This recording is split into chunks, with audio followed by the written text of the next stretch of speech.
Hello, ladies and gentlemen. My name is Tim, and welcome to Tim Talks, the show that's only partially a show, but really is just an excuse for me to talk to my very talented friends. And speaking of talented friends, I have another one here with me today. It is the one, the only, Rupert Booth. Welcome, sir. Sorry, I'm looking for the talented friend at the moment. I don't think you've shown up. You'll have to make up with me. Hello. Definitely referring to you, sir. Welcome. How are you doing this afternoon? Boiling slowly to death. I hear ya. I hear ya. Like everyone in England, I think we're all just slowly turning into puddles at the moment. Aside from that, very well, thank you. How are you? You know, I'm holding in there myself. The little bit peek behind the curtain for the people who are watching right now. It's currently 8 o'clock in the morning for yours truly, and being not a morning person, it's a little rough to sort of hit the ground running, as it were. I woke up, I think, at 7:30, hopped immediately in the shower, came right, sat down here, and started interviewing with you. Because that's what you need to do sometimes. Because that's how you roll. Exactly. Well, and getting to how you roll, I imagine that you kind of have to operate in the same way when you're working on some of the things that you've worked on, which we'll get to throughout the way. But just sort of for those who may be unfamiliar with your CV or what you've done, give us sort of a Reader's Digest breakdown, if you don't mind. I may have a breakdown afterwards. We'll see how it goes, but carry on. So you have been in Contradiction. Yeah. Most notably, I think we'll say That's for now. what I'm most known for. That and the Magooan book, yeah, Contradiction, definitely. Yes, and you played Rupert Jinx.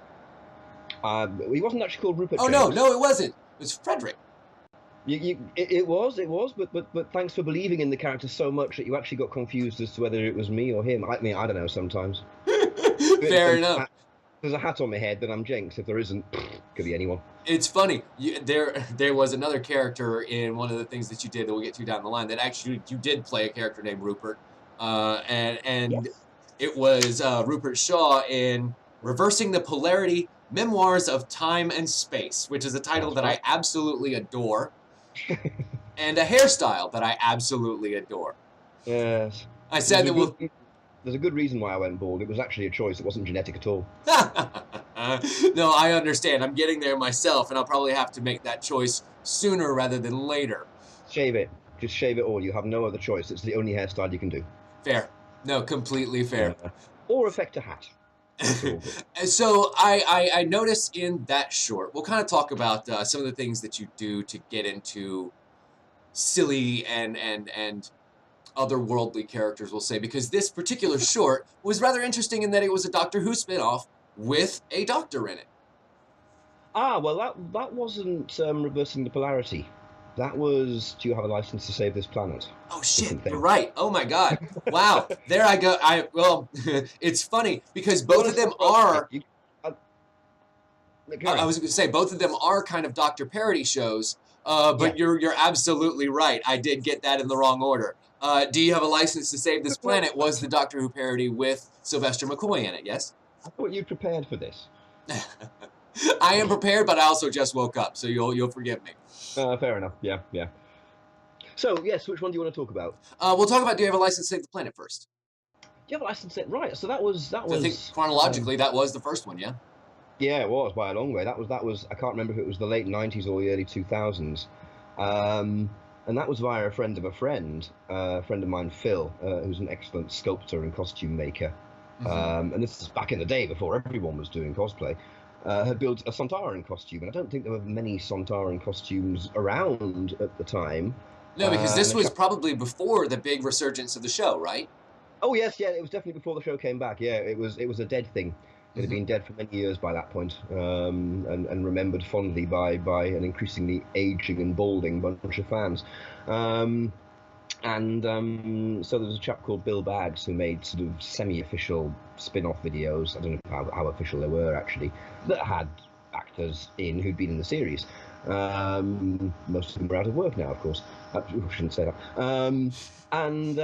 He was making a comedy spoof, which was called Do You Have a License to Save This Planet? All about the central gag was that they couldn't get a license to actually use Doctor Who stuff. Right. So they had Cyberons rather than Cybermen and things like that. And Sylvester McCoy was the foot doctor rather than the doctor, the chiropodist. But they could license things from individual writers' estates. So things like the Autons, the Sontarans, all owned by the Robert Holmes estate. So they were able to license them. So Bill there Bad Boy. you are, getting given the full Sontaran costume. Yeah, which I am really rather too tall for. If you want to cast a Sontaran, I'm not the shape. I'm Really? really not the shape. How tall? But How tall are you? Because I gotta say, like, based on the way that they have shot you, I would have pictured you probably 6'2". I'm exactly 6 foot. Really? Okay, I'm excellent. That exactly that 6 foot. Yeah.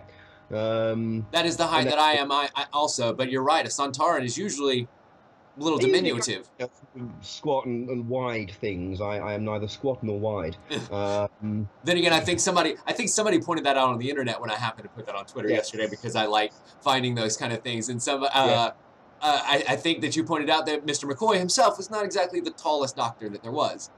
No, I was actually tempted to say go and look at the two doctors where they cast 6 foot actors as Sontarans. So Yeah, technically, you know, yeah. you could allow that, but then I thought to myself, no, that's just too Anaraki a response for words, so I'm not going to do it. Um, So then, so like that kind of passion project, when you're working on something that somebody has obviously poured so much time and effort and money and love and resources into, I love that sort of stuff because that's what filmmaking to me has always been about. It's always been about I love this idea so much that I mhm, have got to get it out on the screen. absolutely, absolutely.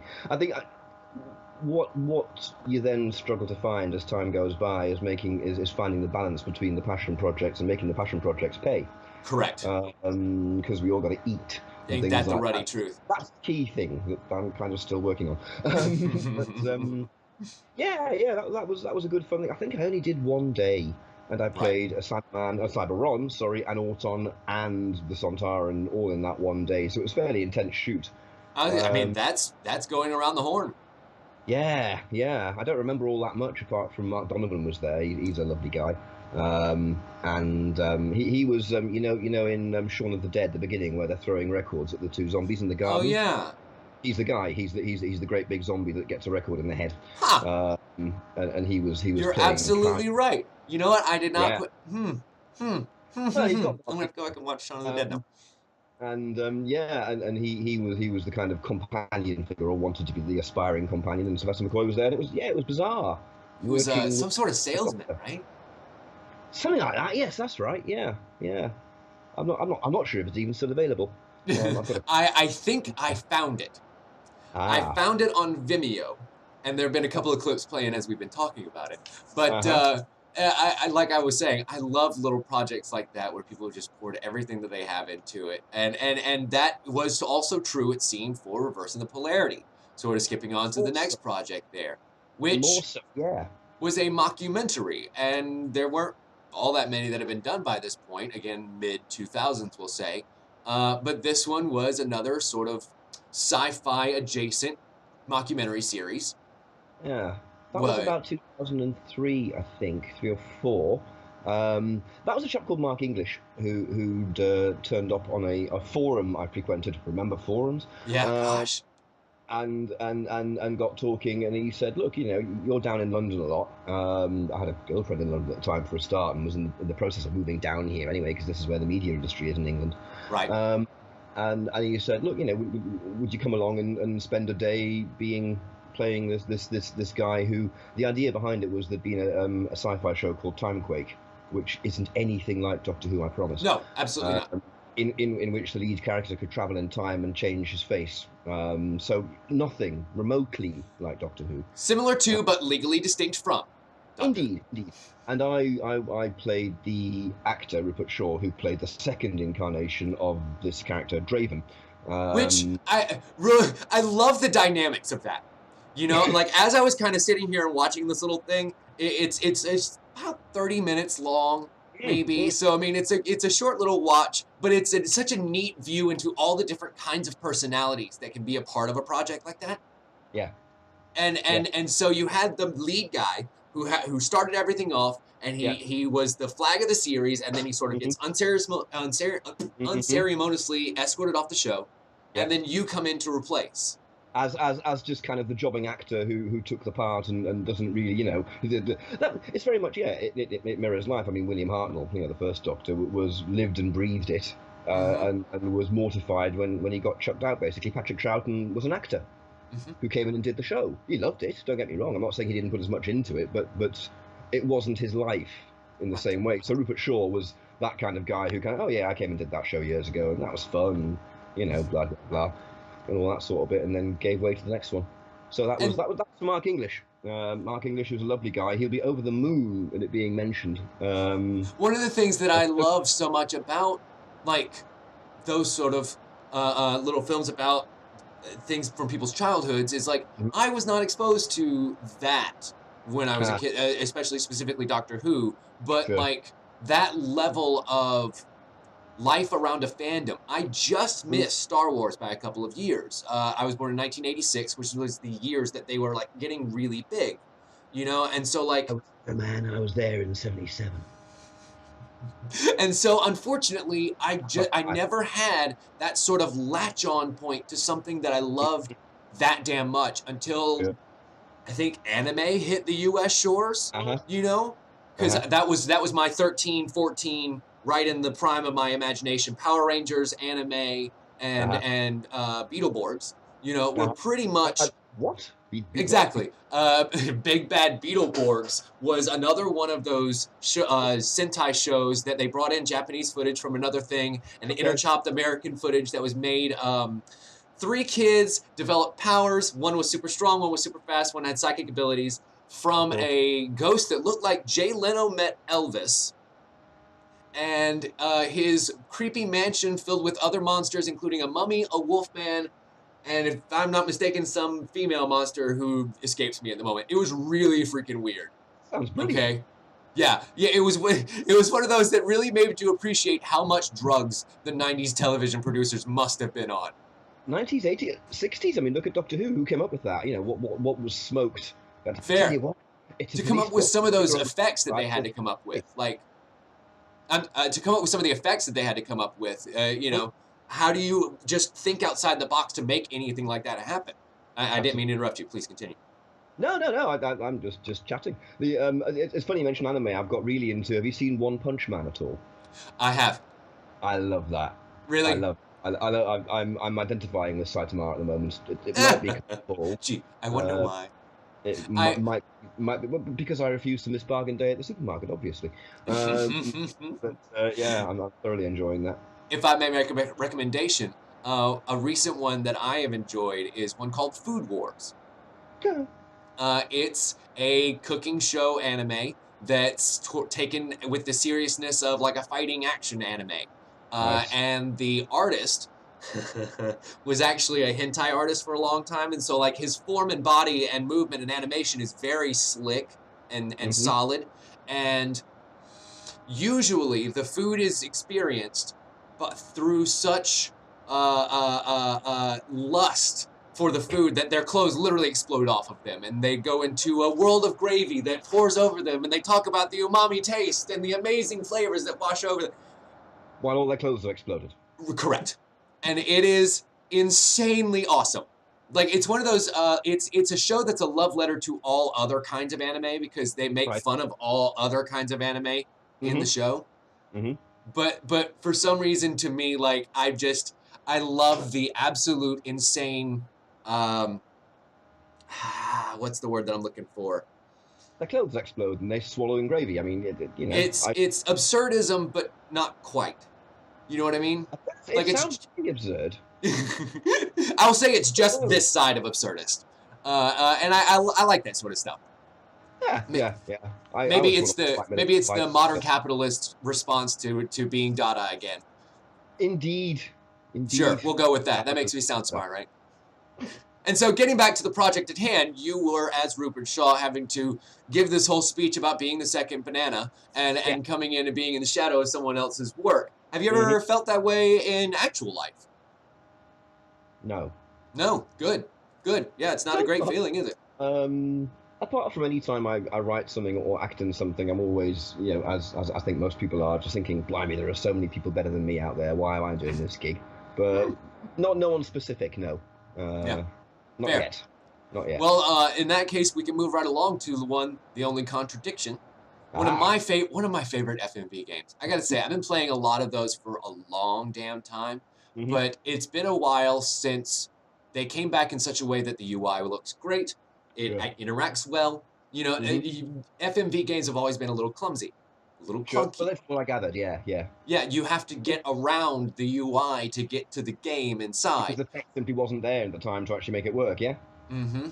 Correct. And so with Contradiction, it really came together extremely well in the meeting of the UI and the gameplay, I I agree. thought. And I that's the hardest thing to do with an FMV game. Sure. Short of a Tex Murphy game, which I don't know if you've ever played those. Those are I haven't played. I'm as I always say on these interviews, I'm not a gamer. I yeah. don't go around playing games, really. No, that's fair. Apart from with people. No. But when Contradiction came out, and I went on Twitter for the first time, and suddenly there's all these people going, "Blimey, Jenks," which kind of made me go, "Oh." Hey, it's that guy. And you doing interviews and things like, I read up about it all very, very quickly and learned as much as I could very quickly, so I could actually hold a conversation. So I encountered Tex Murphy and things like that. Yeah. Yeah, and I think that was one of the series that maybe got closest to really kind of merging that UI and gameplay aspect. But even still, Tex Murphy games super clunky, super Yeah. old now, and Good. I think they're making a new one coming up here soon. But that's 6-7 years in between because, as you experienced, the creation of these things can be a huge bugbear. Oh yeah, clearly, absolutely, yeah. How many? I know we kind of got into this into the Contradiction interview, but with 4 people on the screen, it was kind of hard to really deep dive into individual stuff. How much recording would you say that you did for Contradiction? I did 9 days of shooting overall. I think there was the initial 6 or 7 day period where we did most of it. Then there was another day with Paul Darrow later on, or another couple of days and doing inserts, things like that. Then there were various days of doing audio recordings when Tim Fallon would send me a message going, "Hello, I found I need this bit to fix this part of the game. Can you say this?" And it'd be, yeah, Such and such a that. piece of voiceover ADR to go over this, that, and the other. All the opening stuff, all the "my name is Jenks" bit was done me sitting at home at my desk, into a little recorder. But isn't that the most comfortable spot to do it? You get yourself a nice cup of brandy and you sip away into the night. Except if you live on anything like a busy road. Now, the road I lived on at the time was actually incredibly quiet, unless I was recording, in which case it was redeveloped into the M25. It's like they knew. It's ridiculous. I've kept all the original recordings. I imagine if I was to go through them, there'd be loads of times where I'd get halfway through and break off and just go, "Shut the fuck up!" Just at the outside world. Actually, I do that at the outside world a lot of the time in general, because look at it. I mean, grumpy old man yells at cloud is pretty much standard these days, yeah? Yeah. I understand. I'm getting that way myself. I got some kids that live next door. They keep asking me if I play Fortnite every day, and I'm like, "No, kid, I don't play Fortnite." And get off my damn lawn, and all that kind of good stuff. I understand. Getting there. And when recording something like Contradiction, I imagine that you had to weave in and out of different parts of scenes and different parts of characters. How do you, as an actor, keep your brain on straight? Well, with Contradiction, it was actually the opposite thing, because every day was one person, or one day was 2 people. Really? Yeah. And to begin with, that is just good planning. It was. Well, absolutely. I mean, you get your actors in, you pay them for a day, they go away again, you go on to the next one the next day. And to begin with, there wasn't much in the script about who Jenks was. There was, not that I want to get all actory and talk about motivation and things like that, but apart from solving the mystery, I had no idea who Jenks was or why Jenks. Right. So it was useful that he had these quirks, and I've always said that both Tim and John Guyler sat down beforehand and said, "Look, basically take it a bit over the top," which was obviously what happened. And so for the first 3 days or something, I was just sitting there almost mechanically pulling out the props and saying, "Have you seen this?" and giving it the horns, and sorry, it's like that, isn't it? Because Jenks gets it wrong. Yep. And all that sort of bit. And it wasn't until about day 4 I started actually having a bit more fun with it and going, "Oh, all right, I know who he is now, vaguely."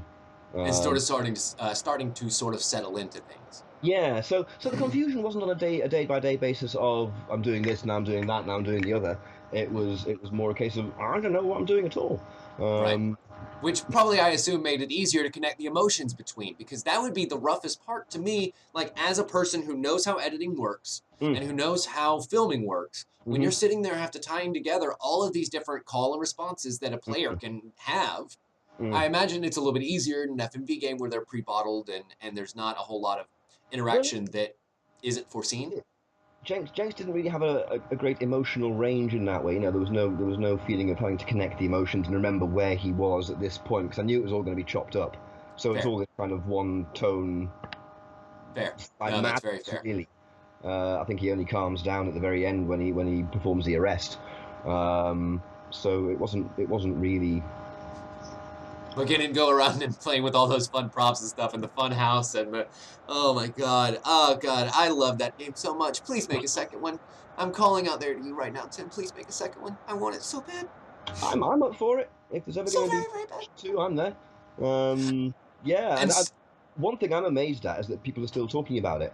You know, there was the really, initial flurry of interest when it came out, which stunned me anyway, stunned all of us, you know. But I thought by now it would have died away completely.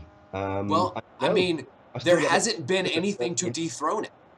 Yeah. To be quite frank, other than Dr. Decker, Mm-hmm. and now this new one, the Shapeshifting Detective, there Ah, really haven't been any other big FMV games.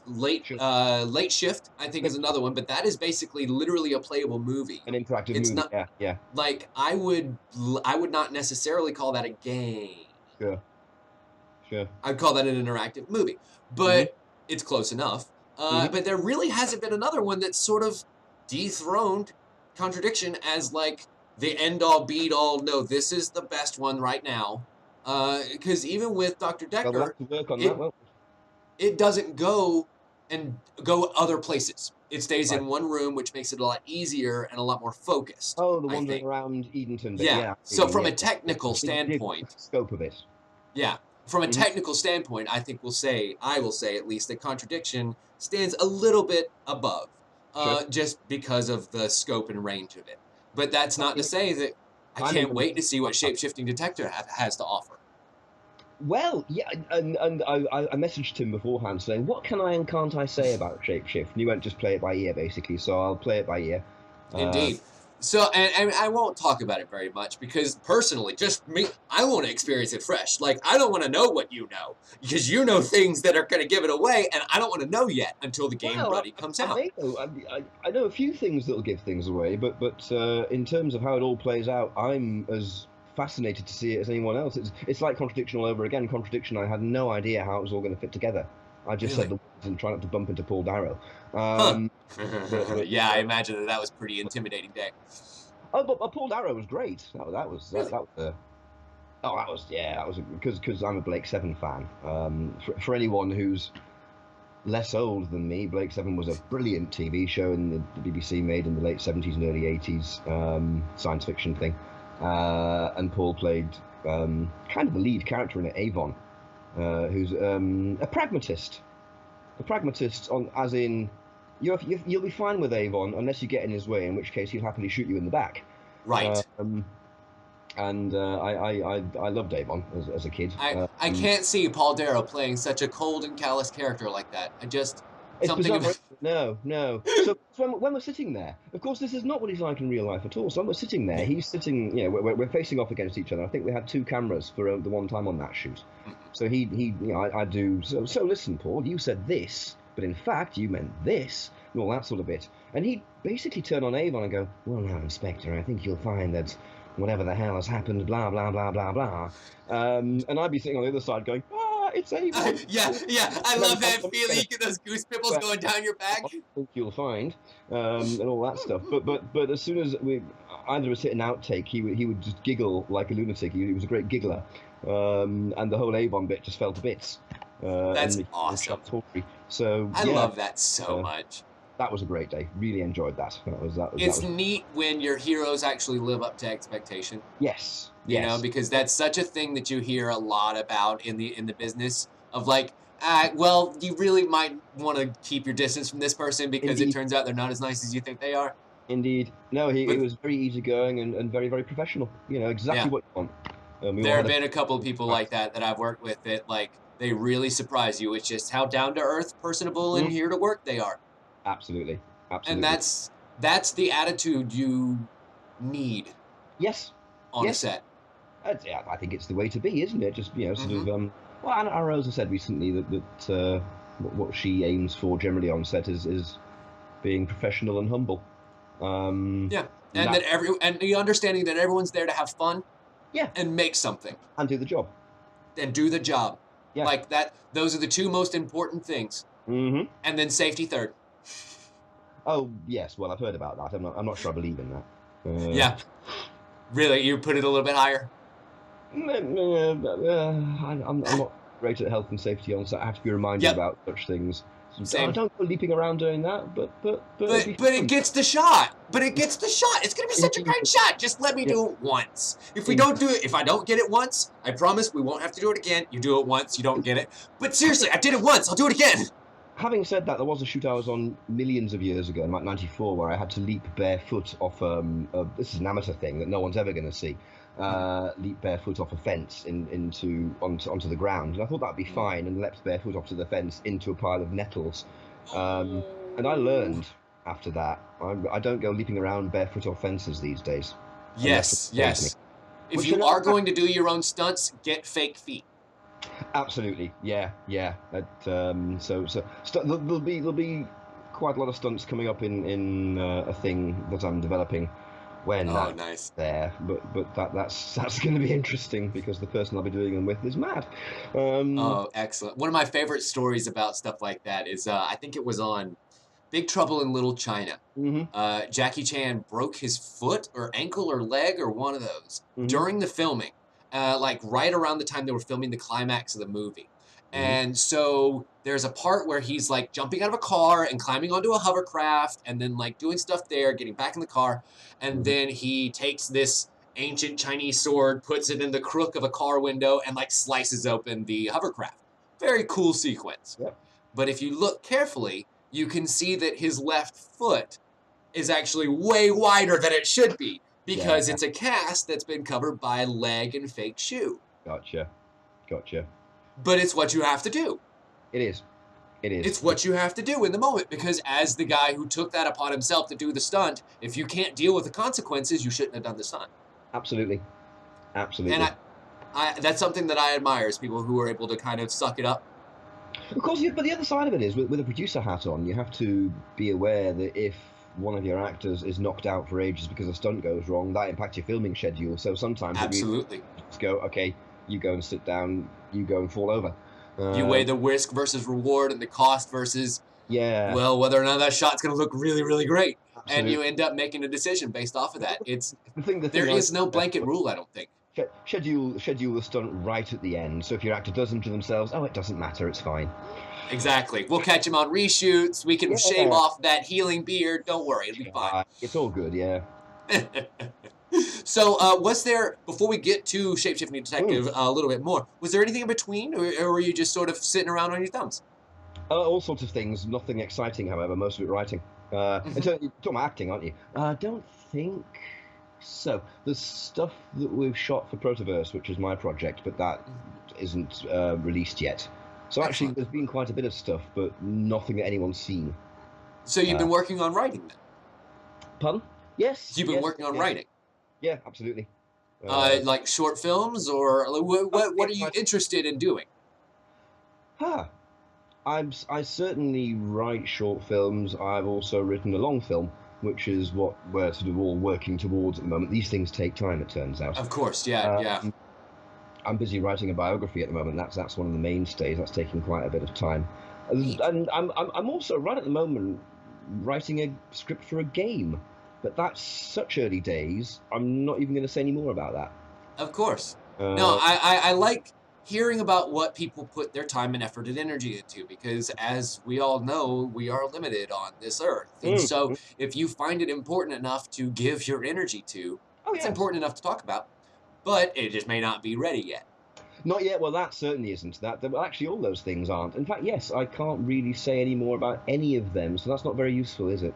No, Sorry. it's very useful to me because it lets me know where your time goes once we end up leaving here. You are done Oh, working on after Shapeshifting this. Detective right now, being the actor. Once the filming stops, your job is over. Yeah, yeah. Well, there's there's a few more things coming up with Tim and Linda actually, but we'll get into Shapeshift later. Indeed. Actually, where my time goes directly after this is I then Skype call Canada, where I'm going to be going for a couple of weeks sometime this year to go and meet up with an old friend of mine, Graham Natras. We used to make amateur films together in the 90s, and he now writes the code, the color code for the Red camera. Really? Yes. Huh. Which is quite How fun. about that? And he said, yeah, he's done tremendously well actually. It's this lad from Durham, not far from where I'm from, now out living in Canada and all that sort of thing. Working with one of the DOP, biggest. whenever I work with a new DOP, I make a point of at some point going, oh yeah, I know Graham Natras, and they all kind of look at me and, Graham, you know Graham Natras? Yes. Because Yes, Reds are now becoming the most commonly used professional development camera.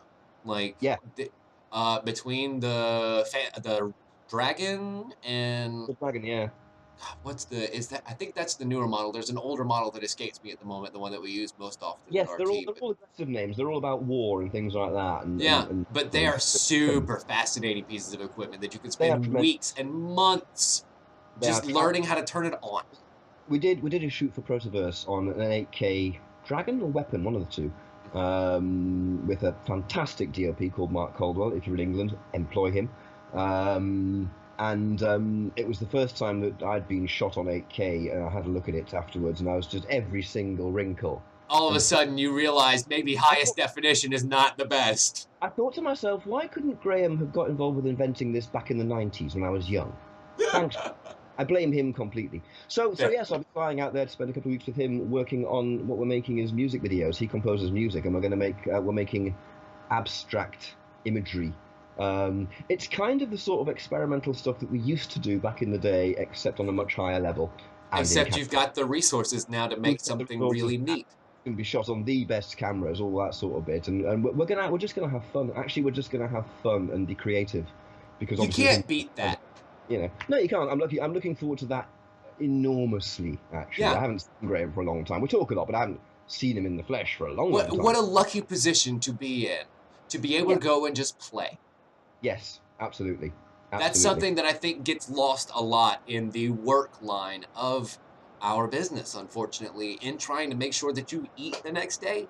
I'm very keen to keep that kind of, because I think, what you said earlier about it keeping, I think you said it earlier about keeping the work fresh and things like that. I think keeping a sense of play in the work is essential, because that gives it that spark, that vitality that helps things to be more watchable, more engaging, better, basically.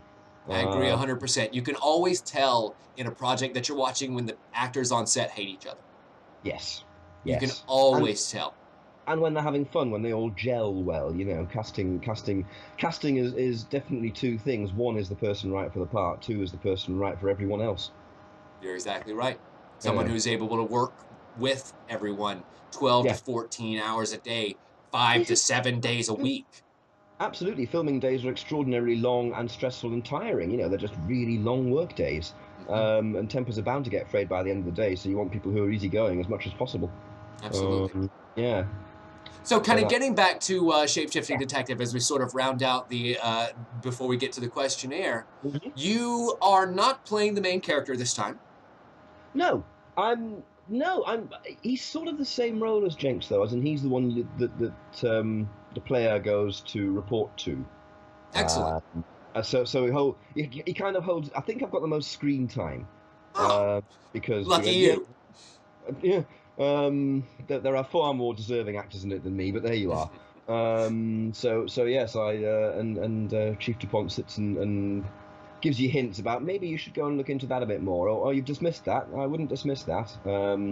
And also, but this time a lot more character stuff. There was a lot more of a character on the page than there was with Jenks, which I won't go into yet because it might give something away. Exactly, and I understand that by the time this video comes out, the trailer should be coming out in a couple of days. I'm really looking forward to seeing what this game actually is. Confess, I've seen the trailer. I'm looking forward to it. I really hope everyone enjoys it. I think the trailer looks great. I think the game's incredibly clever. I'm always stunned by these brilliant people called Tim. It seems there's a lot of Tims in my life. Tim. There are power names that we all find. Sarah is one of those for me. I am surrounded by Sarahs. Tims and Johns. I've got a lot of Tims and Johns. Yep. Yeah, it's a tremendously clever thing. I think it's going to be enormously entertaining from what I've seen of it, from what I know about it. And from what we can tease away of it, it's funny. I feel like we have It's actually said zero about the game, which is Mhm. exactly how much I wanted to say. Yeah, good. It's quite twisty. It's Yeah. Because unfortunately, like without a whole lot of the trailer having come out, a whole lot of Mm. details having come out from Tim himself, Mm. there's not a whole lot for me to say, Yeah. and I don't want you to say a whole lot. Other Well, than that, no. it's going to be really cool, and it's going to be an FMV game that has a neat and interesting UI. Yes. And full disclosure, I'm actually a voiceover in it too, so I have a stake in the game here, and I think, but I mean, I was already biased towards it at the beginning because I love FMV games anyway. So This is what hashtag ad, hashtag I'm a part of this too. about it is the fact that Tim has put various people from Twitter on it. I love that. I love that because you're all so nice. You've all been so nice to us from Contradiction. Well, thank you. I'm like, oh, my mates are in it as well. Excellent. I know I haven't even met them, but that's really cool. I love that. Yeah, any time that it's nice that a developer thought enough to give back to the Yeah. community that supports, because that does not happen very often. Let me wax lyrical about Tim and Linda. They are absolutely lovely people. Tim and I chat every day on email at the moment. We had a long call about games and future projects a couple of days ago. I found them so easy to work with. I had a really good time. They looked after me. They fed me, and they kept feeding me after we'd finished as well. They didn't hit me with sticks, which I kind of expected. Yeah. So that was maybe they're just trying to fatten you up for the next role. Good luck. I don't put weight on. I just don't. I could eat cream. You and me both. You and me both, sir. You could eat cream buns all day and just shrug it off the next day, right? Basically. Yeah. I literally, like 2 nights ago, so I broke a tooth, and I'm getting that tooth fixed, but I couldn't really eat anything for a couple of days. Yes. And I ate an entire bowl of pudding because it's not going to go on me. Like, I slough it off like water off a duck's back. That's fine. Yeah. I keep thinking as I get older that one of these days that'll all go wrong and suddenly I'll go. But no, that's not hasn't happened yet. No, it isn't happening. It probably isn't going to happen. So sorry, we got off the point where we're talking about food now. What was talking about? Tim and Linda. Yeah, had a Tim and Linda being amazing people. I didn't get to go. One thing that annoyed me is that everyone else got to film at this fantastic manor house. And before I went there, as I was on the train even, I was thinking, great, I'm going to go to this manor house and all that sort of thing. I didn't get to go to the manor house. We filmed all my stuff. They built a set in a room at their place, basically. And you were sort of relegated there. I was just sat there thinking, Anna Rosa a couple of days before had been going, the manor house is great, you're going to love the manor house. Yeah, no, I'm not. I'm not in it. Well, I can't wait to see everybody that's in there, because I know that there's I think you and Anna Rosa, are you guys the only ones from Contradiction that are in it, or are there other alums from that game in it too? I think we are, yeah. And then there's a lot of alums from Dr. Decker is in it as well. And I believe that the trailer, Tim was saying that he's going to end up putting all the actors in there. So I can't wait to see the full breakdown of everyone who's going to be in there. Be like, oh, I know them. Oh, I know them. Oh, I know them. Oh, I know them. It's I think there's about 9 main cast, and then there's everyone doing the radio voices and things like that.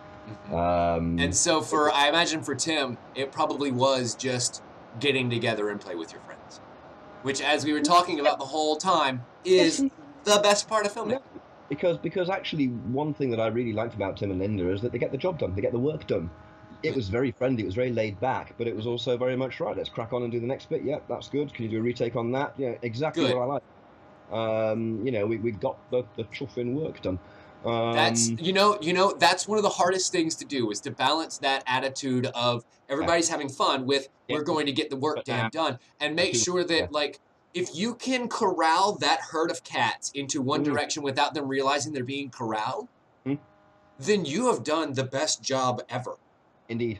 And so if it feels like that to you, it sounds like they did a great damn job. I think so.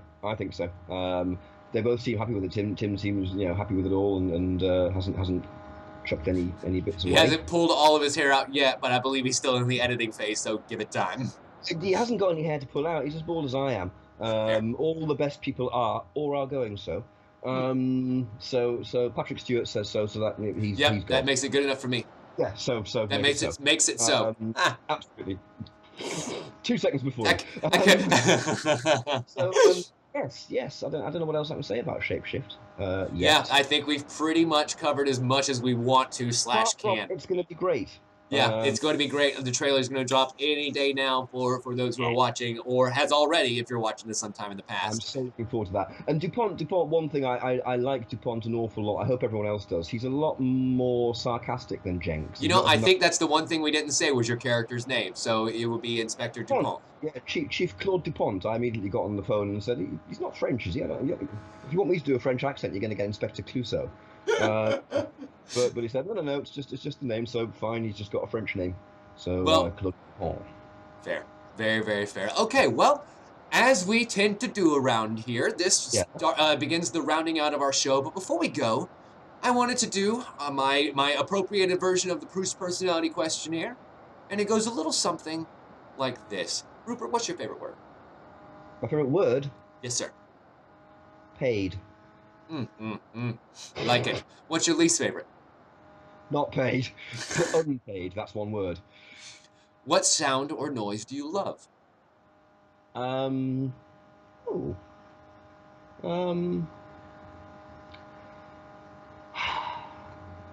Right at the moment, because I haven't been to the sea for a while, probably the sound of the sea I'm feeling quite nostalgic about, having grown up next or very close to the sea. I Just understand.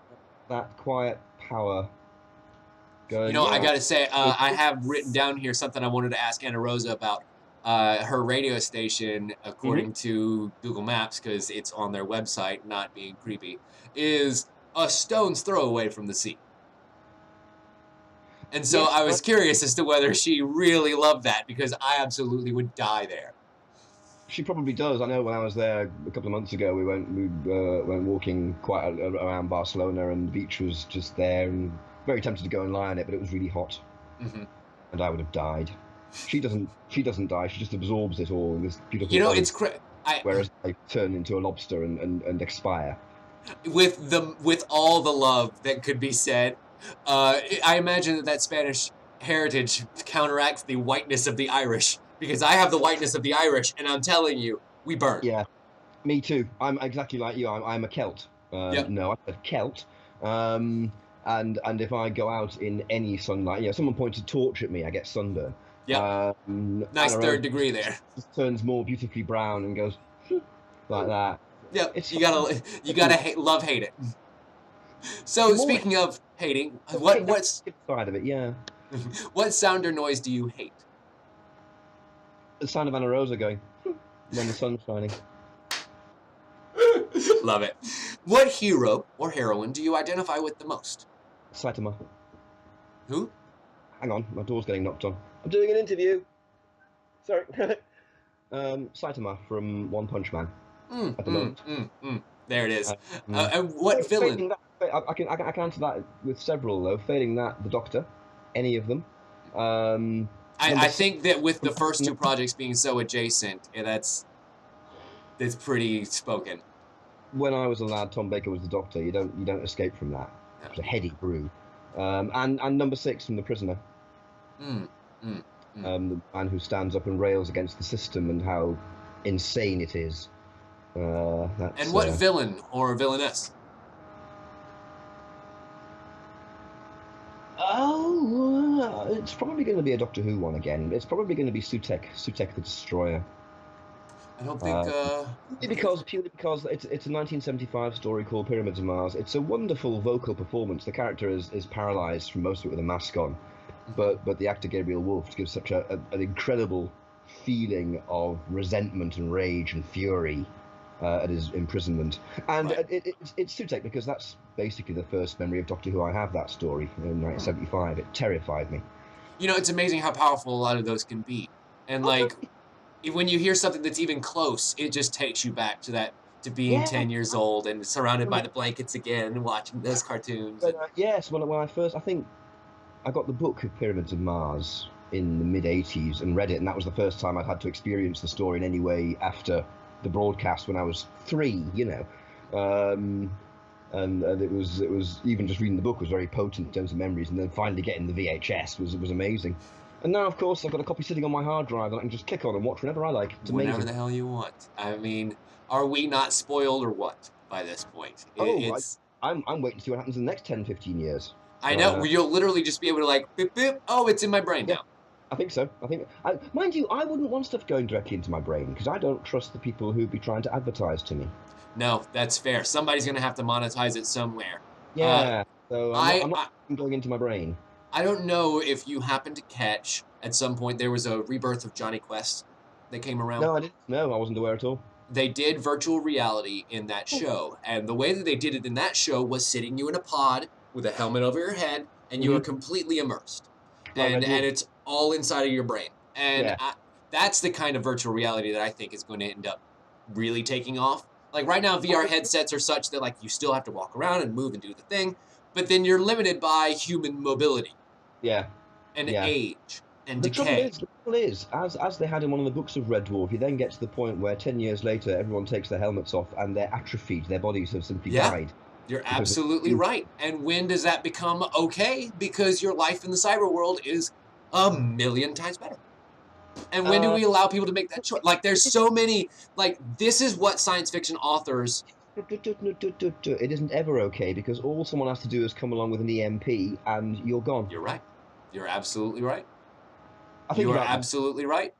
And this is what science fiction authors spend years circling around and around and around and around and around, making all of the stories they can off of it. Absolutely. Well, I used to be fascinated by the idea of teleport, you know, whether teleport destroyed you and recreated you at the other end, or whether it did. You see in things like Star Trek, they've gone, oh, it doesn't do that, you're fine.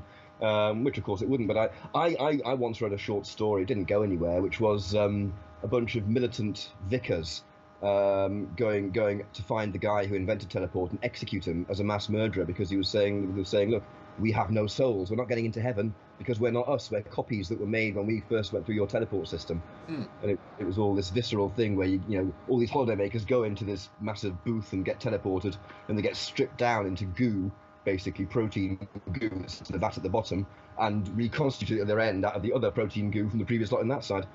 But no way of knowing whether or not you're. Yes, the Prestige, I think, did that really well. What did, sorry? The Prestige, if you happen to see that movie with Michael Caine, Hugh Jackman, and film. Yeah. Yeah. And are you going to be the man in the box this time? Absolutely. Like, absolutely. That's I'd rather be trippy. David Bowie as Tesla. What inspired casting that was, wasn't it? Yeah, absolutely was. Oh my god. Oh, Prestige is one of my favorite films. Glorious film. Yeah, we could sit here talking about that for weeks. So, what would be your superpower if you could have one? Teleport. Oddly enough. I just fair. No, yeah. I'm always tempted to say flying, but at the end of the day, teleport beats flying because you know, someone flies to think, nah, you're there. Way more convenient, isn't it? With a gun and an EMP and whatever else, and a big sign saying, ah ha ha ha, I've got teleport. So teleport, yeah. What would be your super weakness? Caring.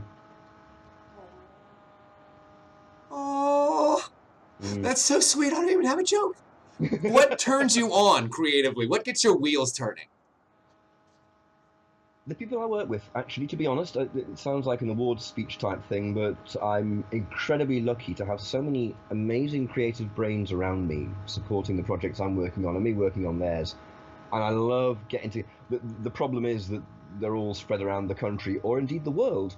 And so it's very rare I can get them all in one place together for a powwow. But whenever I can make that happen, I love that so much because all the ideas, everyone feeding off everyone else's stuff, coming up with the good stuff, coming up with the bad stuff as well, but everyone going, no, that's shit, we'll get rid of that and we'll do this instead. And that's great. That's what I really get off on creatively, yeah. I agree. That spirit of collaboration is really powerful stuff. I'm an absolutely arch collaborator. I always have been. I like working with people partially because I think to myself, well, I don't know it all. I want this person on board because that's their brain. That's 2 brains now, and now there's 3 brains, and now there's 4 brains, and so on. Yes, sir. And also because all these people are... The wise man knows what he knows, but he also knows what he does not know. Very importantly, know what you don't know first. Yeah, totally. Yeah, couldn't agree more. And what turns you off? What turns me off? Fascists. I think that's fair. most In today's climate, I'd say that's very most of fair. the politics in the world at the moment. Mm-hmm. Uh, Mm-hmm. Mm-hmm. various leaders of various countries. It's funny how you can bury Brexit. your head in work just to avoid thinking about the real world. I'm not You see, now we're getting to ideas of what is the real world. I mean, technically, I suppose the real Yep. world is only what you can, see with your own eyes. We're going to surface that for just a second, and we dive right back down into the other stuff again. What talent, if you could, would you rather have been gifted with? Teleport. I don't know why I didn't see that coming. I really should have seen it coming. Is it a talent? I don't know if it's a talent as such. It's more an ability, isn't it? Talent. I mean, six only half a dozen another. I'll give it to you. I'd love to be a really good musician, actually. Yeah. Yeah, I'd love to do that. I had a friend once who could pick up any instrument and play it straight away. That kind of savant musical talent.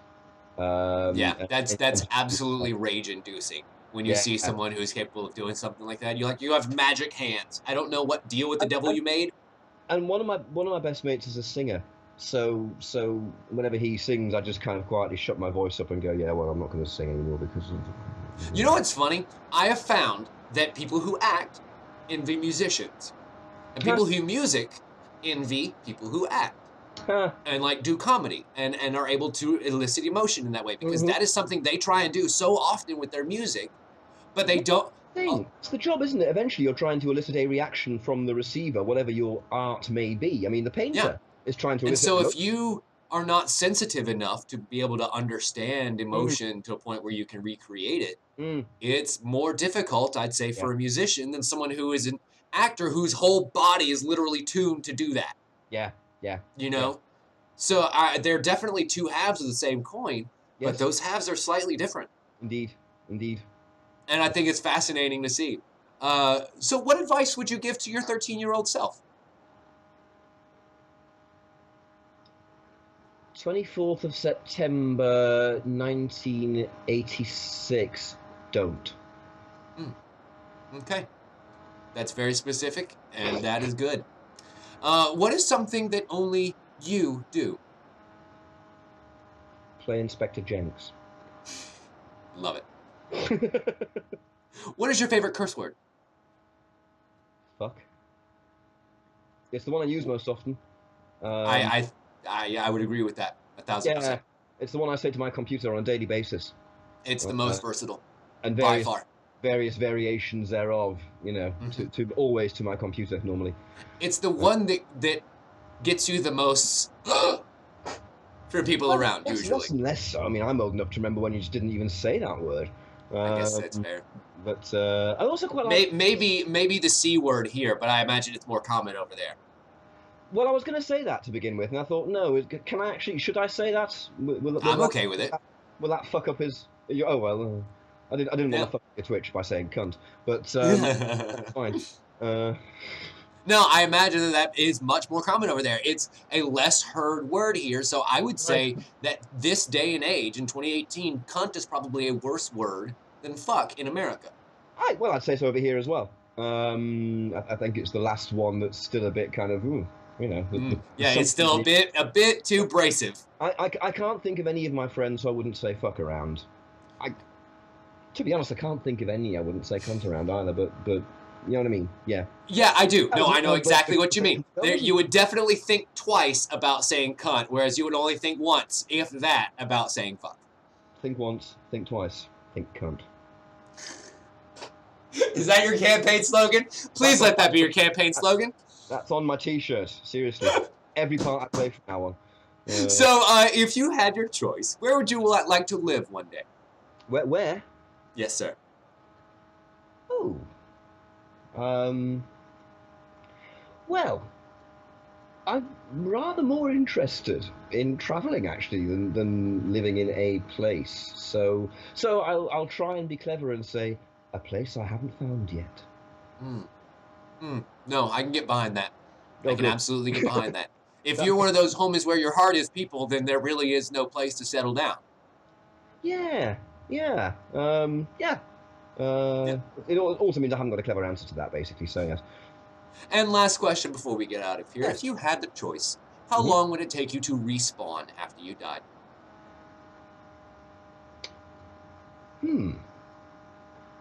I'm not sure I would. Really? As death is a natural part of life. However, I haven't been through that yet, and I might want to change my mind. So seconds, absolutely seconds. I'd just blip back into existence again at the age of 20, and run my hands through Yeah. hair. I wouldn't want to redo that whole to 18 again. No, That first 18 years is a little shit. not doing teenage again. There's no way I'm doing that again. Yeah. That's just mental. Unless I get to New Game Plus this shit and I still keep all my memories and stuff, because I might be able to do it a little bit better. Now that would be great. That would be great if I could reincarnate. If it's like Quantum Leap, you still have who you are at the age of whatever age. So I just had the most horrid thought. Yes. Would then, at that point, you as you in a second life, having all your memories of your first, feel really weird about going back through the 13-year-old, 14-year-old emotions and having those feelings for kids again? And, like, that just throws you through a whole ethical loop of, like, what would be appropriate anymore? I don't think you would, because you'd still be you as an adult in there. Right. And so there would be a lot of... Or are you saying it's basically, the meat would be... I think, the hormones would kick off, but, you'd still be interested in adults. But no adult could sleep with you, because then they're going to fucking jail. Which is precisely why I'd come back at the age of 20. Exactly. You get to avoid all of those missteps. Totally. But that, like, to me, that is, we were getting back to where science fiction lies. It's in those, okay, what if you did something completely off the wall? What kind of quandaries, what kind of human elements would develop from something completely off the wall, like if you got to respawn in New Game Plus, where you remembered everything from your past life, and suddenly 13-year-old life is a little bit creepier than you remember it, and it really does kind of have this dark door. God, I can't think of the show with the fucking Twilight Zone. Why couldn't I think of the... I was like, I can see the door coming at me, and I see the host, and Twilight Zone. It has a very Twilight Zone aspect to it, where the monkey's paw wish doesn't turn out as well as you want. I'd love to make a science fiction anthology like the Twilight Zone. Or Black Mirror, I think, is the most recent one that kind of does that. There aren't enough of these. Saw one from the States tail end of last year. I can't remember the title. It was very good. Yeah, I'd love to do that sort of thing. If I had unlimited financial resources, I'd gather all my talented people around, make half-hour to an hour science fiction films, and put them on YouTube for free. Oh, man. Because that's what television was like when I was a kid. If this was 2005 YouTube, that would be enough to sustain you. Yeah. Probably forever. Yeah. Unfortunately, the game has changed again. Indeed. And so, yeah.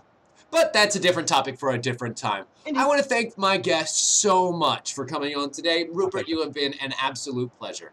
Thank you. So have you. And is there anything you'd like to plug before we get out of here? Shapeshifting Detective. Yes. Definitely yes. Go check out Shapeshifting Detective. That's going to be great. And go play Contradiction.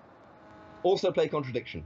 Yeah. The more people we can get to play, if we can get a second resurgence of that, then maybe, just maybe, they'll make a sequel. God, that would be amazing.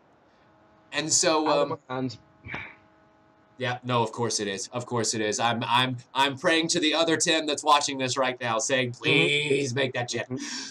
Thank you all so much for watching. You've been watching this on twitch.tv, or God, I have been doing that outro for way too long. You've been watching this on youtube.com/TimLeftwich, and we appreciate you coming out here and spending an hour with us today, as did Rupert. And you can find me at Tim Leftwich. Rupert, what's your Twitter handle? Rupert Booth. At Rupert Booth. Nice and simple, unified branding. Yes. Which has been underneath in this whole time. Thank you all so much for watching, everyone. And as always, we'll see you next time. Seeing you. Bye.